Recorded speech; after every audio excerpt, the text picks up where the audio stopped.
Allez, bonjour les amis. Allez, aujourd'hui, on parle de ça, la Amazfit Bip 3. Alors, que peut-on dire de cette montre? Cette montre, elle a une coque en polycarbonate qui est très résistante. Donc, c'est le même type de coque en plastique qu'il y a depuis 3 générations. Donc, c'est quelque chose qui est costaud et qui a fait ses preuves. Le bracelet est en silicone doux et agréable à porter. À l'arrière, on a un grand capteur de nouvelle génération noir. C'est dommage qu'il ne soit pas de la même couleur que l'arrière de la montre.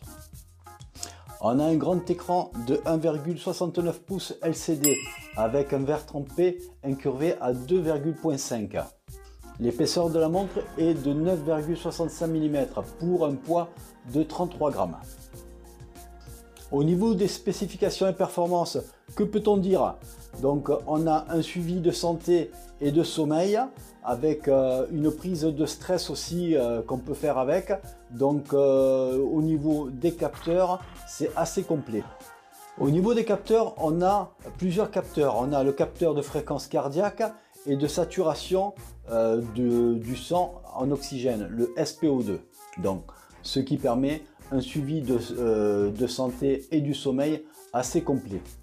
Cette montre est étanche à 5 atmosphères, c'est-à-dire vous pouvez faire de la natation avec, il n'y a pas de souci. Donc elle va supporter la natation, les douches aussi dans l'idéal, donc ça craint pas. La batterie est un peu plus grosse que les anciennes générations, elle passe à 280 mAh. Donc avec une capacité d'autonomie de 14 jours en théorie. Moi dans la pratique ça fait une dizaine de jours que je l'ai et j'ai trouvé qu'elle tenait entre 8 jours et demi et 9 jours. Donc avec mon utilisation personnelle, c'est-à-dire je mets la détection de fréquence cardiaque toutes les 10 minutes, donc ça pompe beaucoup de batterie. Je prends une fois ou deux dans la journée ma mesure SpO2 et donc j'utilise une fois dans la journée aussi la mesure du stress qu'on peut avoir sur cette montre. Donc j'utilise quand même les capacités de cette montre. Je suis pas sportif, donc j'utilise pas les différentes détections de sport que peut faire cette montre, parce qu'elle peut détecter 60 styles de sport différents. Donc vous avez quelque chose de très complet si vous voulez faire du sport ou même si vous voulez suivre votre santé comme moi, que j'ai besoin de mesurer quand même ma fréquence cardiaque assez régulièrement pour savoir si je n'ai pas un problème qui se passe. Au niveau de la puce GPS, il n'y en a pas dedans. Donc cette version là, la Bip 3, n'a pas de puce GPS. C'est le modèle Bip 3 Pro qui a une puce GPS. Cette montre s'appaire avec l'application ZEP, ce qui lui permet dans l'application d'avoir une cinquantaine d'écrans différents. Donc vous pouvez mettre les écrans que vous voulez, soit avec des aiguilles, soit avec des cadrans numériques ou avec plein de fonctions ou sans fonction, comme vous voulez. Et en plus vous avez deux choix de cadrans que vous pouvez mettre derrière vos photos, donc les personnaliser comme vous voulez, soit avec l'écriture de l'heure en bas ou soit l'écriture de l'heure en haut. Donc ce qui est bien aussi dans les écritures, c'est que vous pouvez changer la couleur. Donc on a une personnalisation qui est assez poussée dans les écrans si on veut. Pour l'utilisation dans la vie de tous les jours, qu'est-ce qu'on peut dire? Eh bien écoutez, on a la réception de notifications SMS, email, applications, des notifications de YouTube, TikTok, etc. Et aussi on a la notification d'un appel qui arrive sur le smartphone. C'est-à-dire cette montre est capable de raccrocher, pas de prendre l'appel, de raccrocher l'appel si vous ne voulez pas de cet appel, parce qu'il marque le nom ou le numéro de téléphone sur l'écran de la montre. Et puis il permet aussi, cette montre permet de faire une réponse en SMS rapide.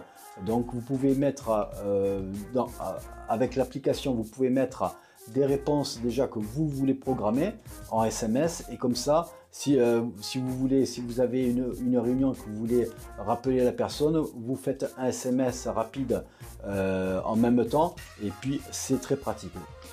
Au niveau menu de cette montre, donc on a des menus qui sont assez fluides, qui sont déroulants. Donc on a les widgets qui sont assez rapides. Donc voilà, on a le bouton sur le côté qui permet de revenir au cadran de départ. On a aussi les notifications qui sont notées avec un geste du bas vers le haut. Et dans l'autre sens, on a des menus rapides, paramètres, luminosité. Vous avez aussi la touche ne pas déranger et puis la touche alarme pour mettre des alarmes soit rapides ou soit d'activer votre alarme. Donc cette montre, vous le voyez bien, elle est assez complète. En plus, elle comprend des capteurs santé qui permettent un suivi de la santé assez précis. Donc les capteurs sont assez précis. J'ai pas eu trop de mal à voir qu'il était assez précis. D'habitude, sur les anciennes générations, il y avait toujours un peu d'imprécision. Mais là, ce capteur-là, il a été bien calibré. Donc on a eu des prises de pouls ou de SPO2 assez précises. Mais il faut quand même bien serrer le poignet. Il faut l'avoir quand même bien serré sur le poignet pour avoir la prise qui soit efficace. Il y a aussi un indicateur de forme paille dans le menu qui vous permet d'avoir un score de forme de 0 à 100 qui vous permet de vous indiquer que vous avez une bonne santé cardiovasculaire. Donc plus vous êtes près de 0 et moins vous êtes en forme, et plus vous êtes près de 100 et plus vous êtes en forme au niveau cardiovasculaire. Elle fait aussi télécommande pour le lecteur musical.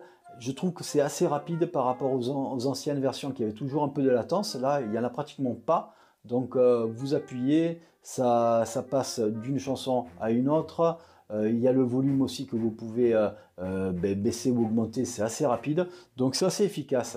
Donc, de ce côté-là, c'est sympa. Vous avez aussi une application, enfin un widget plutôt, qui vous permet, une fois que vous avez appairé la montre avec le téléphone pour cette fonction, donc il faut l'appairer au niveau Bluetooth, elle vous fait la télécommande de l'appareil photo. Donc c'est idéal quand vous êtes tout seul et que vous voulez vous prendre vous-même en portrait. Donc elle vous permet d'avoir un déclencheur sur une portée de 10 mètres avec votre téléphone. Donc ça, c'est super. Vous avez aussi d'autres fonctions, autres qu'avec les styles de sport. Vous avez un chronomètre classique, un minuteur, une horloge mondiale avec pas mal d'heures au niveau des pays différents.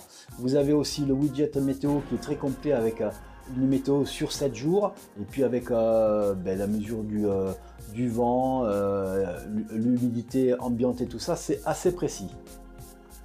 Et puis aussi vous avez le widget classique qu'on trouve sur toutes les montres pour retrouver votre téléphone en cas si vous l'avez perdu.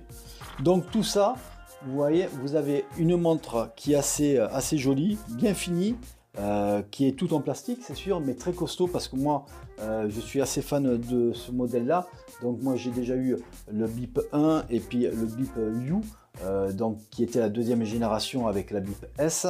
Donc ça vous permet d'avoir des montres qui sont assez abordables. Le prix est de 59,90 € et donc je trouve que vous avez pas mal de fonctions pour un prix qui est assez serré.